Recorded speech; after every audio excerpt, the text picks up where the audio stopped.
কিয়ামত যেদিন হবে এই দিন মুসলমান সারা দুনিয়াতে একজন, কয়জন? এই বেড়া মারা গেছে, মারা যাব তাহাজ্জুদের টাইমে। এই বেড়া মারা যাব কোন টাইমে? কয়জন ছিল জানি? কোন এলাকায়? সারা পৃথিবীতে। বল না, কোন এলাকায়?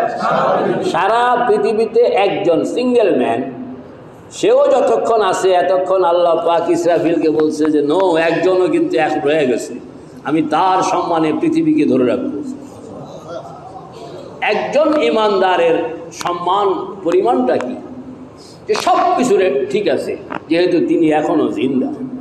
তিনি যেন কোন টাইমে মারা যাবেন? তাহাজ্জুদের আগ মুহূর্তে মারা যাবেন।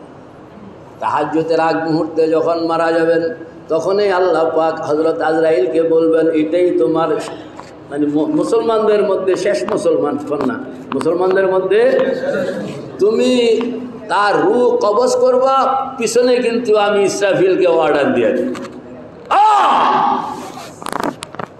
তুমি তার রূহ কবজ করবা, সে দুনিয়ার থেকে এখন বিদায়। তো আমি ইসরাফিলকে অর্ডার দিয়ে দিব যে এখন সারা পৃথিবীতে কোনো কালেমাওয়ালা নাই, তো পৃথিবী চলবে না, পৃথিবী অচল।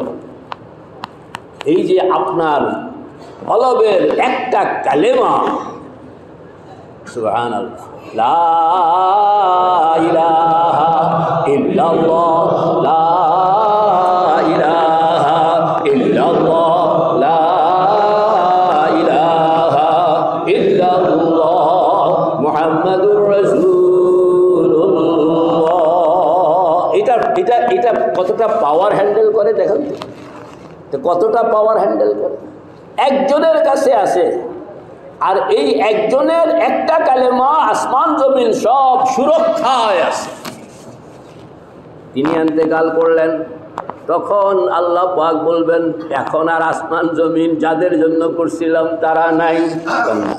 যাদের জন্য করছিলাম, জোরে কোন, কাজে এখন আসমান জমিন থাকবে না।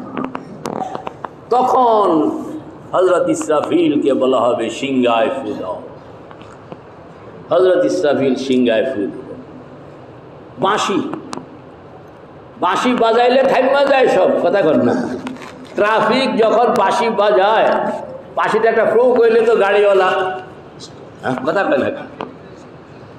সিংহাটা যখন ফু দেওয়া হবে তখন এই দুনিয়ার সঙ্গে যত ফেরেশতারা আছে এটাকে পরিচালনাকরণের সবাই বলবে বাঁশি কিন্তু বেজে গেছে, আমরা স্টপ, আমরা কি সব